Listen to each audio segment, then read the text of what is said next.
Hi అండి, welcome to my channel వివిధ సార్టెరా. నేను వైజాగ్, పూరి, భువనేశ్వరు ఇవన్నీ చూసుకుని వచ్చేసరికి నా తోటలో ఉన్న కాయలన్నీ ముదిరిపోయాయి. వంకాయలు చూడండి ఎలా ముదిరిపోయాయో. ఇవి ముందే కొంచెం ముదిరాయి, అయితే వచ్చాక పచ్చడి పెట్టాలనుకున్నాను. ఇప్పుడైతే ఇవి కోసి పచ్చడి పెట్టాలి.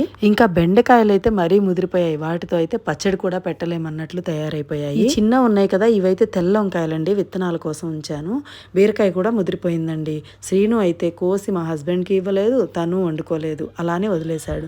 చిక్కుడుకాయలు కూడా చూడండి ఎలా ఎండిపోయాయో. ఇప్పుడే కాదండి, శ్రీను మొదటి నుండి అంతే. వాళ్ళ ఆవిడని కూడా ఒక్క కాయ కూడా కోసుకొనివ్వడు ఈ తోటలో నుండి.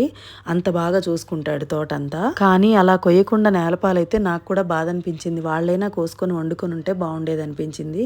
వీటిలో వెతికి వెతికి ఒక 4-5 కాయలు దొరికాయి అనమాట. కొంచెం లేతవి, మిగతా అన్ని ముదిరిపోయాయి. ఇంకా పాలకూర కూడా ముదిరిపోయింది. అయితే పాలకూర ముదిరిపోయినా పచ్చడి చేసుకోవచ్చని ఫ్రెండ్ చెప్పింది, అందుకే ట్రై చేశాను. చాలా బాగా వచ్చింది పాలకూర పచ్చడి. ఇంకా చాలా ఈజీగా కూడా చేయొచ్చు అనిపించింది. ముందు పచ్చిమిరపకాయలు, జీలకర్ర వేయించుకొని ఆ తర్వాత పాలకూర కడిగి సన్నగా తరిగి అందులోనే కొంచెం చింతపండు పెట్టి మగ్గపెట్టానమాట. ఆ తర్వాత మిక్సీ పట్టేప్పుడు ఒక వెల్లుల్లిపాయ వేసి మిక్సీ పట్టుకున్నాను.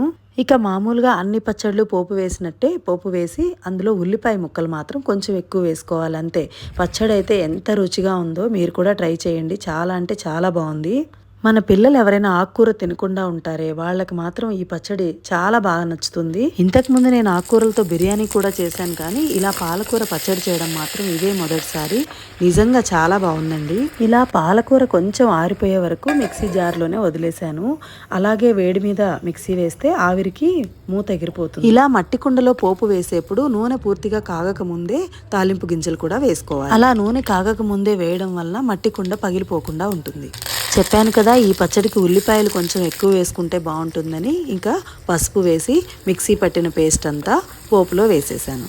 ఊరు వెళ్ళొచ్చిన బడలకి ఇంకా వదలలేదండి, అందుకే వీడియో తీయడం కూడా వేరే గిన్నెల్లో గార్నిష్ చేయడం ఇవన్నీ లేకుండా డైరెక్ట్గానే పెట్టేశాను. అదే మీకు వీడియో తీసి చూపించాను.